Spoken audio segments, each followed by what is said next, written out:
¿Me quieres? Ahí sí. Sí, Ahí sí. Montserrat, te doy el paso. Dale. Bueno, primero, hola a todos.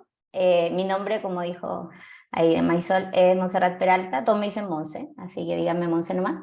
Bueno, yo tengo 36 años, soy mamá de 2 chiquititos, ya no tan chiquitito el mayor, tiene 3 años y medio, y el otro 10 meses recién. Como les decía, yo estudié también con Marisol ahí en la Universidad Católica, estudié Ingeniería Civil Industrial en computación, ¿ya? Y partí mi desarrollo de carrera desarrollando, me encanta desarrollar hasta el día de hoy, creo que es algo muy gratificante. Así que partí desarrollando cosas web, siempre he trabajado en startups, desde el inicio me encanta un poco, a pesar de estar desarrollando, a pesar de estar haciendo cualquier labor en la startup, siempre puedes, o hay más espacio para que des la opinión. Era algo que siempre me llamaba la atención y por ahí partí. Y partí en esta startup haciendo desarrollo, pero rápidamente vi que me gustaba mucho todo lo que era liderar equipos, ¿ya? Y liderar de distintas maneras. Al principio era muy cascada, muy tradicional, una jefe de proyecto que llevaba las cosas. Trabajé en startups de productos propios, trabajé en algunas startups de servicios. Así que era un poco distinto, según eso, el rol de jefe de proyecto que hacía. Y cambiándome ahí según mis intereses, llegué a Kunder. En Kunder llegué efectivamente como jefe de proyecto. En ese entonces nos decíamos súper ágiles porque teníamos sprint de 2 semanas, pero éramos cero ágiles. Nos dimos cuenta después. Y nuestros principales clientes eran clientes financieros, de bancos o instituciones financieras. Así que yo partí como jefe de proyecto. La empresa cuando yo entré éramos súper poquito, éramos 10 personas. Y fuimos creciendo, ¿ya? Y como fuimos creciendo, yo también fui creciendo en mi desarrollo profesional y en el rol que estaba haciendo. De jefe de proyecto pasé a ser jefe de varios proyectos y de varios equipos. De ahí pasé a ser líder de equipo, le pusimos al nombre que era un poco efectivamente liderar a otros líderes de equipos, ¿ya?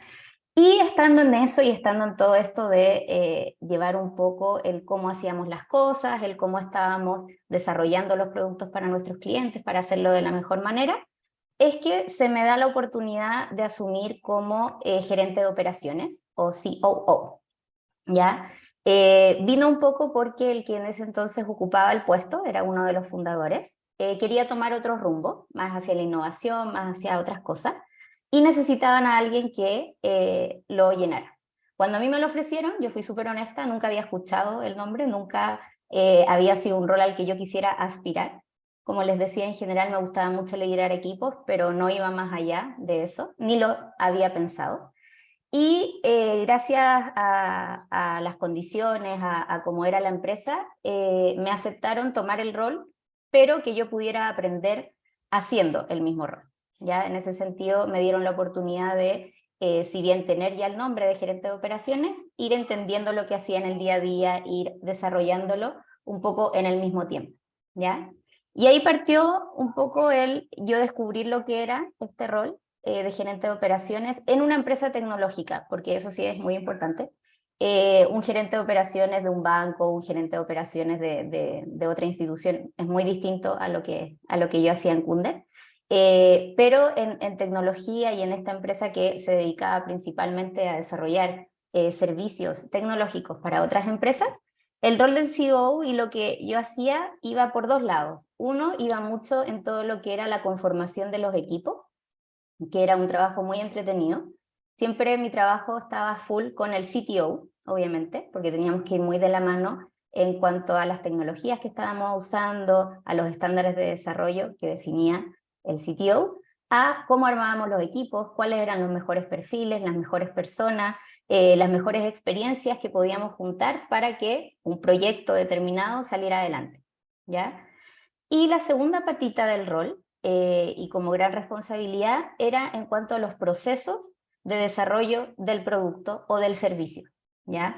Si bien el CTO era el que definía efectivamente qué tecnología se utilizaba, cuáles eran los estándares, cómo utilizábamos Git, los branches, las tecnologías, etcétera, la calidad, todo eso, yo era la que definía un poco cuál era la forma de trabajo del día a día, cómo los equipos se coordinaban, trabajaban, un poco qué marco de trabajo íbamos a utilizar.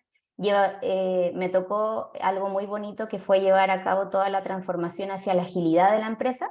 Como yo les contaba, cuando yo entré nos decíamos ágiles, pero la verdad es que no lo éramos, lo aprendimos en el camino y tuvimos que transformar todo, desde el cómo nos planteábamos los proyectos, el cómo lo vendíamos a nuestros clientes y el cómo el equipo trabajaba en el día a día hacia la agilidad, ¿ya? Y como gerente de operaciones yo era la que definía un poco eso, definía cuál era el proceso que llevaba el equipo para hacer el producto o el servicio que estábamos vendiendo, ¿ya? Entonces esas eran las dos grandes responsabilidades de este rol, y en el día a día efectivamente había una pega muy como táctica, se podría decir, que era esto de estar actualizando quiénes estaban en qué proyectos, si llegaba un nuevo requerimiento de un nuevo proyecto, asignar a las personas que eran más idóneas, perdón. Si teníamos problemas de, oye, nos atrasamos o hay algún problema, cómo realocábamos a las personas para que pudiéramos llegar con los nuevos plazos.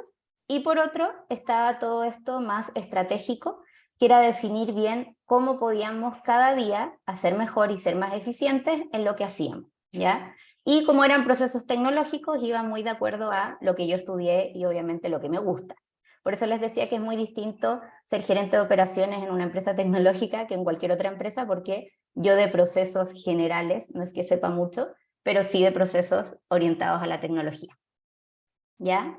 Así que bueno, esa fue mi experiencia, como ahí les dijo Marisol, yo ahora estoy en Betterfly. Betterfly compró Kunde, ¿ya? Por eso hice el traspaso, y obviamente no podía ser gerente de operaciones de Betterfly porque es otra empresa completamente distinta, no es tecnológica, es otro el foco que tiene, así que asumí otros desafíos, ¿ya? Siguiendo en la línea, o sea, sigo muy en la línea de la agilidad, pero más ligado ahora a lo que es el producto, ¿ya? Y a la definición de qué es lo que queremos hacer como producto y cómo lo logramos también tecnológicamente. Si bien Betterfly es un producto tecnológico, está mucho más orientado a, como empresa, es una empresa mucho más orientada a los seguros y a cómo venderlos de una manera más entretenida o generando más engagement.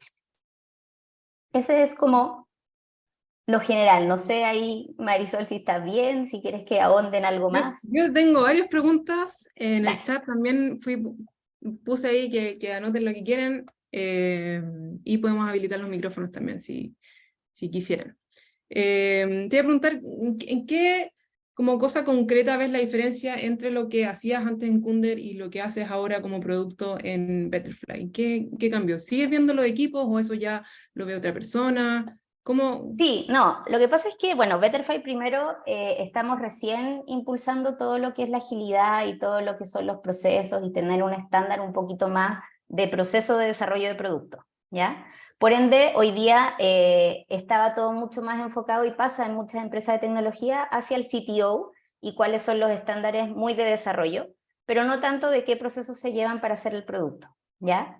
Como eso no existía, es algo que sigo yo impulsando porque es algo que me encanta, no en un rol propiamente establecido, pero sí guiando a todos los que son los facilitadores ágiles dentro de Betterfly, que son los que promueven los procesos dentro de los equipos. Así que en ese sentido sigo ligada a eso.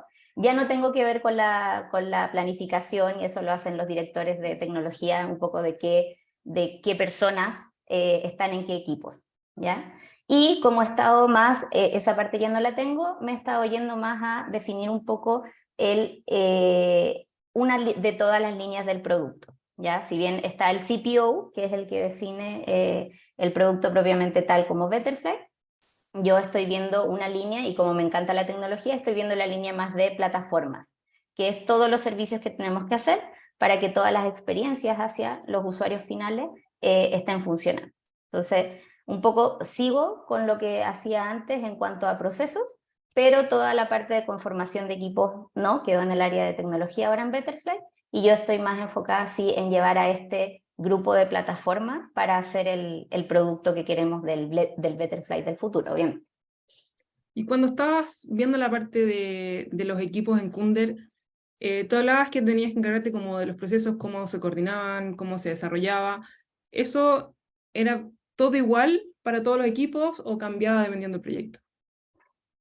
Había un estándar base en el sentido de que sí o sí éramos ágiles, eso como que lo definimos a nivel de empresa, ¿ya? Pero efectivamente cada proyecto era distinto, cada equipo era distinto y tenían sus propias necesidades.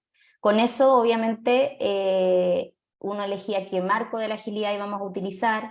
No para todos utilizábamos el mismo marco, no para todos teníamos los mismos roles, porque muchas veces, como éramos una empresa de servicios, el cliente muchas veces ponía ciertos roles del equipo, como el product owner, por ejemplo.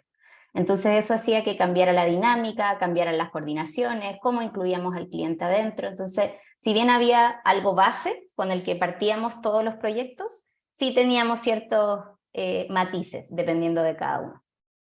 ¿Y ahí cómo lo hacías en la práctica con la asignación de personas? Si hay una parte que estoy entendiendo que las iban descubriendo como en el camino con el cliente.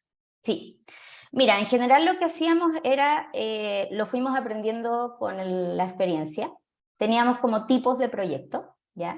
Y según esos tipos de proyecto teníamos equipos base que los deberían conformar. Entonces, por ejemplo, si era un proyecto con un cliente que ya conocíamos, que ya habíamos trabajado antes, entonces teníamos mucha menos incertidumbre.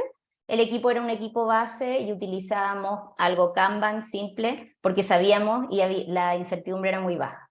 Si era un cliente nuevo, que como ustedes yo creo que todos saben, de repente no saben lo que quieren, usábamos Scrum, algo mucho más de ir descubriendo con el cliente qué es lo que necesitaba y le vendíamos algo fijo, pero que después siguiera con una mejora continua, porque sabíamos que no íbamos a llegar con exactamente todo lo que quería, iba a cambiar el alcance. Entonces siempre hacíamos ese paquete y eso nos daba la flexibilidad de partir con un equipo base y poder o aumentarlo en el camino si es que veíamos que efectivamente el alcance era muchísimo mayor, o cambiar los roles si es que veíamos que se necesitaba alguien de otro perfil.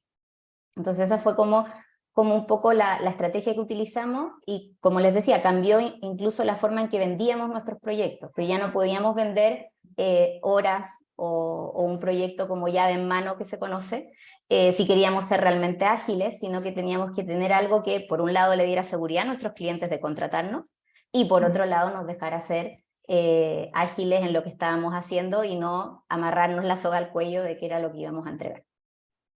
Claro, porque ahí te llegas a pasar y al final te tienes que comer todo lo extra que no consideraste en el presupuesto. Tal cual, sí.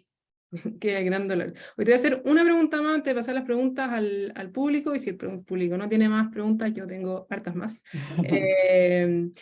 Pero volviendo al inicio que comentaste, que tuviste que aprender como en el camino, como ser gerente de operaciones, ¿cuánto tiempo tomaste hasta que te sentiste cómoda en ese rol y sentiste que ya, ahora sí me puedo llamar gerente de operaciones porque sé lo que estoy haciendo? Ay, no sé cuánto habrá sido, pero efectivamente para ya llamarme gerente, porque al principio obviamente yo planificaba, así le llamábamos, planificar era armar los equipos. Yo planificaba, yo definía y todo, pero creo que ser gerente es mucho más allá, o sea, ya participar en las decisiones de la empresa, en cómo queremos que la empresa crezca, que la empresa surja, y mucho más allá de ser alguien que simplemente trabajaba en el día a día. Creo que eso me deben haber tomado algunos meses, yo creo que como unos 4 meses para sentirme ya un poco más segura, ¿ya?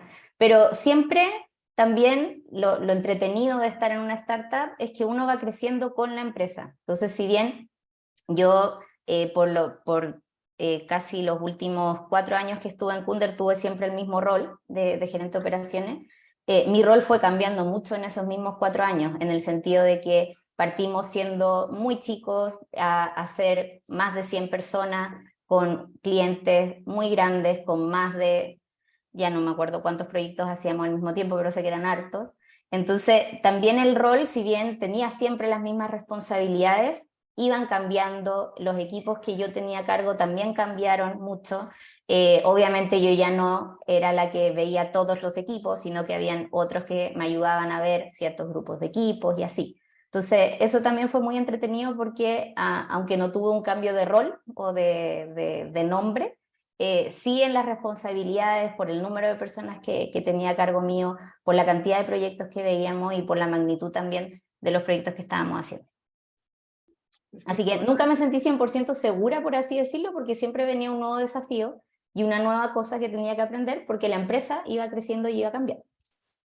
Igual dijiste que más o menos ya a los 4 meses ya te sentías cómoda, creo que fue un aprendizaje súper ágil, Es que rápido. yo creo que efectivamente uno de sentirse cómodo también está mucho en el equipo que tenéis al lado contigo. Y yo tuve la suerte de tener un súper buen equipo y de que efectivamente me apoyaron mucho en esto de aprender y de que efectivamente yo fui ahí un poco sobre la marcha entendiendo lo que era hacer, por un lado, operaciones tecnológicas y por otra parte, ser gerente también de una empresa.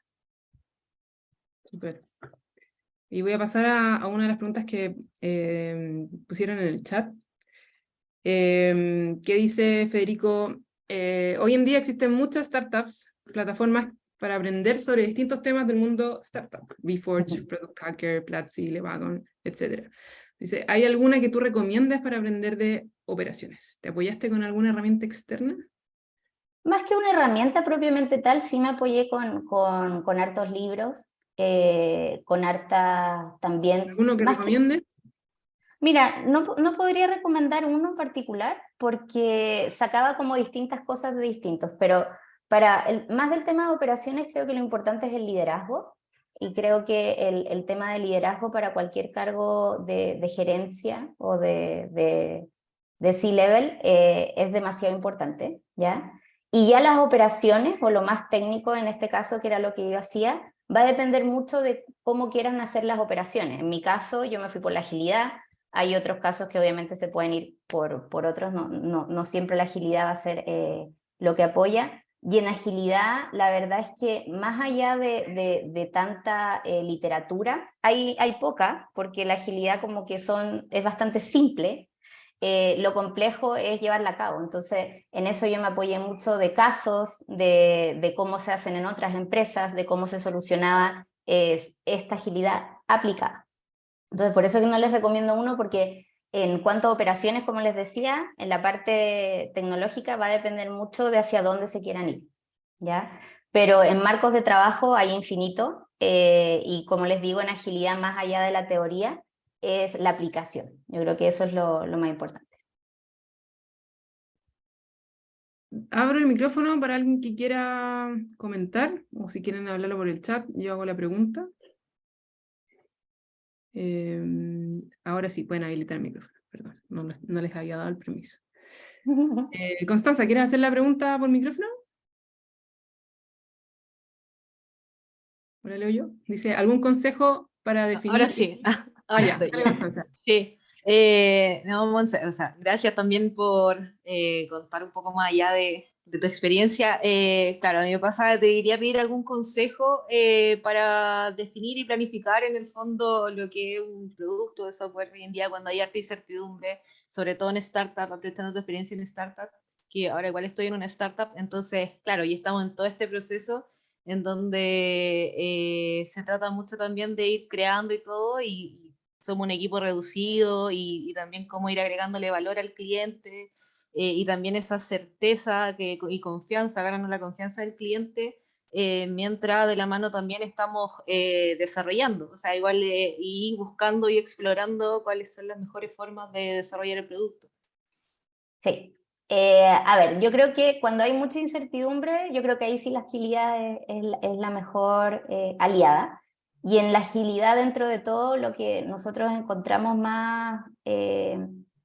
como más valor es tener ciclos súper cortos. Nosotros incluso veíamos que tener ciclos incluso de una semana, aunque algunos están en contra, pero a nosotros no funcionaba, era muy bueno, más allá de tener ciclos más grandes. Ciclos en que te ganes la confianza del cliente con cosas que puedas hacer rápido y que le puedan entregar valor. Entonces, un poco, efectivamente, para ganar la confianza, lo que nosotros hacíamos, de nuevo, nosotros entregábamos un servicio, no teníamos un producto propio, entonces lo que nosotros hacíamos era encontrar cuáles eran los quick wins que le podíamos entregar a nuestro cliente rápidamente para que vieran que hacíamos las cosas bien, hacíamos las cosas de calidad, íbamos a responder, íbamos a estar ahí. Y una vez que hacíamos esos quick wins y ganábamos ya esa confianza, era experimentar. Y ahí lo más importante es experimentar rápido, a tiempo, en el sentido de sacar cosas, probar y poder cambiar rápidamente. Y para eso igual necesitáis tener, y nosotros sí nos dábamos el tiempo de eso, de tener una buena base técnica, ya en el sentido de tener buenos estándares de cómo hacer, a pesar de que va a ser una prueba, de cómo hacerlo, que vaya a ser escalable, de que no sea simplemente palitos de fósforo, cosa que cuando vayas a cambiar no haya que partir todo desde cero y botar a la basura, sino que tengas una base más o menos estable. Entonces, si bien nosotros gastamos un tiempo en generar estos estándares de cómo íbamos a desarrollar, de cuál iba a ser nuestra base de calidad, después podíamos iterar y trabajar mucho más rápido y sacar mucho más fácil las cosas nuevas a producción hacia nuestros clientes para que las pudieran probar, y podíamos también pivotear rápido.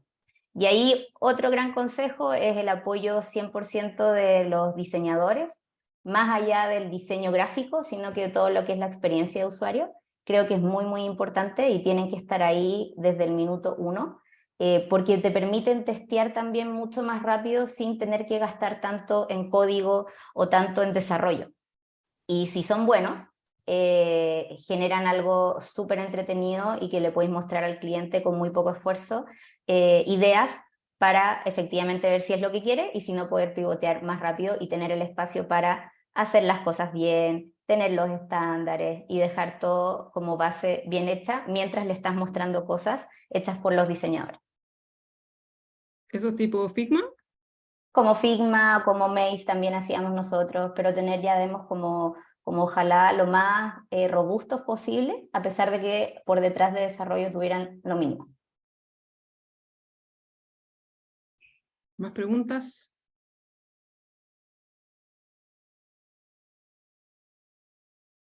¿Qué recomendaciones le harías a alguien que está pensando como que le gustaría llegar a un rol de CEO? ¿Te imaginas como qué pasos debería seguir, por qué roles debería pasar para, no sé si necesariamente los mismos que tú, o has visto otros que podrían como formarte para llegar a una oportunidad así? Sí, yo creo que en general tienen que ser roles de gestión, ¿ya? Como jefes de proyecto, si es dentro de la agilidad como Scrum Master, por ejemplo, y ir un poco, dependiendo del tamaño de la empresa, ir en esa misma línea. Entonces, por ejemplo, en mi caso la empresa era pequeña, entonces en ese sentido yo siendo ya líder de varios equipos, ya podía pasar a ser un gerente de operaciones. Pero si ya la empresa es más grande, lo más probable es que tengan un marco mucho más escalado, entonces de pasar de ser Scrum Master a pasar a ser un Agile Coach o un Service Delivery Lead, a esos tipos de roles, yo creo que te llevan en la línea hasta ser un gerente de operaciones, ¿ya? Un poco de liderar procesos, definiciones de procesos y su ejecución dentro del marco, obviamente, de la tecnología. Evelyn nos pregunta en el chat, ¿qué hiciste, si algo, para resaltar entre tus compañeros que hicieron que te ofrecieran a ti el primer cargo de gerente de operaciones? A ver, qué difícil hablar como que vieron de mí, pero creo que por un lado siempre me he sentido favorecida en ser mujer dentro de la tecnología y dentro de los roles de tecnología, porque tenemos una mirada un poco distinta y que somos pocas. Hasta, a mí me pasa hasta el día de hoy en donde trabajo, siempre somos pocas. Y por otro lado, creo que uno, el liderazgo, por eso les decía que el tema del liderazgo es súper importante, que el liderazgo yo creo que uno lo puede mostrar liderando un equipo chiquitito hasta liderando muchos equipos, ¿ya? Entonces, para que me ofrecieran eso fue eso, el liderazgo, y dos, también el tema de organización. O sea, ya para ser alguien de operaciones y todo, tienes que ser muy organizado, muy ordenado, como bien estructurado y todo, porque al final te están pasando la empresa para que la estructures. Entonces, en ese sentido, ellos vieron que eso yo lo hacía bien a mi escala, ¿cachai? Mi escala era un número de equipos que yo llevaba y eso lo estaba haciendo bien con ellos, y confiaron en que podía ahora llevar a la escala siguiente del tema. Pero efectivamente también fue un salto de fe hacia mí, porque yo no tenía nada de conocimientos en gerencia, ni experiencia, ni nada, de que eso sí lo podía adquirir, dado que tenía el tema de liderazgo y de organización. Oye, en esta parte como... Ah, perdón. Evelyn continúa con la pregunta, dice, consejos para esa organización. A ver, a mí me sirve mucho, yo creo que depende de cada uno, pero a mí me sirve mucho lo visual. Yo no funciono mucho con cosas muy abstractas o escribiendo mucho, puede ser porque me gustan más las matemáticas, pero a mí lo visual me ayuda mucho a organizarme. Entonces, en general, cuando estoy revisando algún nuevo proceso o cuando estoy revisando alguno ahora de producto, hacerte un mapa, bueno, uso mucho Miro, pero al final algo gráfico que te permita tener esa organización y también algo que me ha servido mucho es tener todo en un solo lugar, ¿ya? Mientras lo hice siempre en Kunder, lo hago ahora, pero un poco cuando la empresa es chiquitita o cuando tu grupo es chiquitito es fácil porque tenéis todo ahí, pero cada vez que va creciendo, a cada equipo tiene lo suyo y todo está muy desagregado, pero si lográis tener una visualización unida, por último con los links a dónde está todo lo otro, creo que ayuda mucho en la organización. Entonces, en ese sentido, herramientas que también obviamente te permitan esa visualización, algo mucho más visual, te permite ser mucho más organizada. Entonces, siempre ahí después obviamente empezamos a usar Gira, tener más tableros, tener métricas, tener una visión mucho más con semáforos que te permitiera definir dónde están los problemas, dónde están las cosas, te permitía llevar mucho más el día a día y si alguien me preguntaba, oye, ¿qué está pasando aquí? ¿O por qué tomaste esta decisión? Yo tenía todo en mi mapa visual para poder ir a buscar la información que necesitaba. Evelyn te da las gracias en el chat. De nada. Oye, Monse, y en todas estas como iteraciones, organizaciones y liderazgo de equipo, ¿te tocó experimentar con cuál viene a ser como un número ideal de personas que debes tener a cargo, ya sea tú o los otros líderes de la conformación de equipo que no excedieran de X personas? Sí, mira, en general, bueno, la agilidad te dice que ojalá no sean más de 9, ¿ya? Y yo sí creo en que los equipos se tienen que mantener chiquititos, ¿ya? Mm. También es súper importante el foco que se le tiene al equipo, ¿ya? Nosotros partimos teniendo equipos, si bien chiquititos, había muchos roles transversales, entonces estaba el típico rol del tech lead, por ejemplo, que llevaba como 10 equipos, o el diseñador, que veía también 5 equipos. Y el tema del foco nos dimos cuenta después que era muy, muy importante. Entonces, también aprendimos que mantener los equipos pequeños y ojalá con la gente dedicada a un solo equipo, ¿ya? Claramente, cuando uno va creciendo y todo, es casi imposible, no podéis contratar a un diseñador por cada equipo que tengáis, se entiende, pero por lo menos darle foco. Entonces, muchas veces decíamos ya, ok, va a ser un diseñador para más de un equipo, para varios equipos, pero que sean equipos por lo menos de lo mismo o de algo más o menos similar, cosa que el foco se mantenga. Entonces, eso sí en equipos chiquititos y efectivamente cuando ya van creciendo mucho es mejor dividirlo en equipos y poner roles que ayudan a la coordinación entre ellos. Entonces ahí yo creo que por eso, 10 yo creo que es el máximo, ya tener equipos más grandes genera mucha grasa más que aporta. Y honestamente nosotros con equipos súper chicos hacíamos productos y aplicaciones geniales. O sea, realmente pudimos poner en práctica esto de que no por contratar más cabezas sacáis más cosas. Así que en ese sentido, yo soy fiel creyente de mantener los equipos pequeños y si ya se te creció mucho, mejor separarlo y poner alguna coordinación entre ellos para que funcione. Sí, porque al final se te va gran parte del tiempo coordinando cuando son muchas personas. Sí, Cuando claro, son 3, o sea, todos saben lo que está haciendo el otro, no tal necesitáis... cual. Sí, Sí. es maravilloso. Más preguntas del público. Yo siempre tengo más preguntas, pero la idea es que la aprovechen quienes vinieron. ¿Qué ha sido como de las cosas más difíciles? Parece como pregunta entrevista, pero ¿qué ha sido como de los desafíos más grandes o aprendizajes más grandes que tuviste como CEO o que tienes hoy en día en tu rol actual? Yo creo que un poco los aprendizajes más grandes que tuve fue con las transformaciones que me tocó hacer, yo creo, más allá de los roles.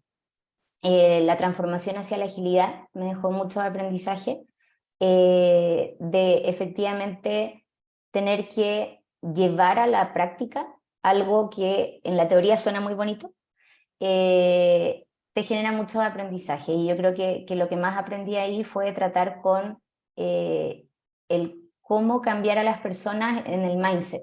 ¿Ya? La agilidad lo que tenía era que es súper fácil de explicar, Scrum es así, tenía un plan y tenía esto, tenía lo otro, pero como nosotros teníamos que ir a vendérselo a un cliente externo que no tiene por qué entender lo que tú estás tratando de hacer, que no entendían de tecnología, que menos sabían de agilidad, o si es que lo habían escuchado alguna vez, tenía que cambiarle el mindset. Y eso yo aprendí mucho de no llegar con teorías, no llegar con, y que ahora en Betterfly lo he tenido que aplicar también, no llegar con, no, es que mira, esto lo leí en tal parte y es lo mejor que existe en el mundo, porque la gente te escucha y se va, sino que es como escuchar mucho, escuchar la realidad de lo que está pasando y ocupar lo que uno aprendió, pero no necesariamente decir porque lo leí en un libro, porque lo vi allá, sino que porque, cuál es el valor que le vas a entregar. Entonces yo creo que esa fue la forma en que estas transformaciones funcionaron, porque más allá de llegar y decir, no, es que nosotros somos Kunder, que además en algún minuto ya nos empezaron a reconocer, pero al principio nadie sabía que era Kunder, hoy que nosotros lo hacemos así, sino que era como, oye, ¿sabes qué? Mira, tenemos este problema, tú dices que quieres esto, pero nosotros creemos que puede ser otra cosa, ¿te parece si nos juntamos? Y más allá de decirle, ¿te parece si hacemos un discovery con esta metodología detrás? Era como, oye, ¿te parece si nos juntamos, te mostramos esto y todo? Y la gente iba cambiando rápidamente el mindset y tenía algo, y era mucho más receptiva a las nuevas cosas que le mostrábamos, más allá de porque fuera algo probado y porque fuera algo con nombre. Después le poníamos los nombres reales, teóricos y todo, y que funcionaban, pero sí aprendí mucho que la primera llegada tiene que ser al tiro mostrándole cuál es el valor que le vas a entregar, ya sea en la agilidad o efectivamente en cualquier rol que uno está haciendo, porque muchas veces mi rol era de definir y de, entre comillas, imponer cosas. Me carga la palabra porque nunca fui a imponer nada, pero era como, oye, ahora creo que deberíamos hacer las cosas de esta otra manera, ¿ya? Más allá de llegar y decir, oye, hagámoslas de esta otra manera porque yo lo digo o porque lo dice esta eminencia en esto, así que hagámoslo. Era como, oye, mira, tenemos este problema hoy día y hacerlo súper palpable para todos. Creo que una buena solución es esto porque daría tal valor. Probemos tal cosa y mostrar más con hechos que tanto con teoría o que tanto con decir. Y eso también hacía que todos los cambios que hiciéramos a nivel de la empresa fueran súper colaborativos. Y también eso hacía que fueran mucho más fáciles de hacer, porque efectivamente no era como que llegara y le decía a toda la empresa que el día de mañana vamos a cambiar esto por esto otro, sino que ellos se sentían partícipes en el cambio que estábamos haciendo. Buenísimo, súper buen consejo lo de partir contando el valor, porque si no a veces no entiendes por qué estamos haciendo estos cambios. Y hay Sí, una versión al cambio como seres humanos que nos cuesta. sí, a todos. Y aquí quiero continuar con una pregunta contraria a la que te acabo de hacer de alguna manera. ¿Hay algún cambio que hayas querido implementar que no haya resultado? Como algún fracaso, puede no ser un cambio, puede ser algo que no... Bueno, yo creo que sí, o sea, cuando hicimos toda la fusión con Betterfly, teníamos muchas ideas y muchas formas de llevar la fusión para que funcionara y no funcionara. Yo creo que ha sido mi mayor fracaso. Nosotros veníamos con mucho aprendizaje de Kunder, de todo lo que también les he contado ahora, de cómo impulsamos la agilidad, de cómo aprendimos a llegar a los clientes, cómo aprendimos a hacer las cosas. Y a pesar de todo ese aprendizaje, al encontrarnos con un nuevo entorno, que era Betterfly, que era otra cultura, que era otra forma de hacer las cosas, no logramos que eso fuera de la mejor manera. Todas las fusiones son difíciles, eso es obvio que es claro. Pero mi mayor fracaso fue que, por un lado, no pude participar tanto como quise, pero por otro, creo que si hubiese hecho las cosas distintas, esta fusión hubiese sido mucho más suave, hubiéramos tenido muchas menos pérdidas. Así que en ese sentido yo creo que ese es mi mayor fracaso. Bueno, la fusión implica fusionar de todo, personas, metodologías, cultura, así que ya imagino lo difícil que tiene que haber sido. Sí. Lo vamos a dejar por acá, yo creo, vista que el público no ha salido con más preguntas. Creo que todos nos vayamos con una cosa en mente, que es partamos con el valor. Me encantó eso, creo que es un súper buen consejo. Te quiero agradecer a ti, Monse, por tu tiempo, invitarte a que sigas participando más en Women Who Code, y a todas las personas que están acá presentes también que sigan participando en los eventos y que ojalá se animen algún día a dar una charlita o una entrevista así como participó hoy día la Monse. Y nos seguimos viendo y la esperamos en los próximos eventos. Muchas gracias a todos por venir. Muchas gracias. Chao. Chao.